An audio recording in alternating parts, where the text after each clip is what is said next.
இவங்கள்ட்ட உதவின்னு கேட்டோம் அப்படின்னா வந்து செய்யாம இருக்க மாட்டாங்க. கோவப்படுவாங்க, பேசுவாங்க, சுருக்குன்னு 4 வார்த்தை சொல்ல தான் செய்வாங்க. ஆனா வந்து கண்டிப்பான முறையில நம்மளோட தேவைய நிறைவேத்தக்கூடிய நபர்களா இந்த விருச்சிக ராசிக்காரர்கள் இருப்பாங்க.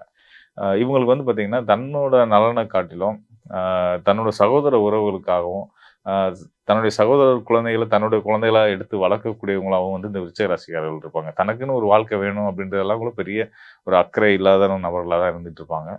ஆ தன்னோட தனக்கான நபர்களா எல்லாத்தையுமே நினைக்கக்கூடியவங்களா இருப்பாங்க. இப்ப நம்ம வந்து நமக்கான நபர்கள்னு யார நினைப்போம்?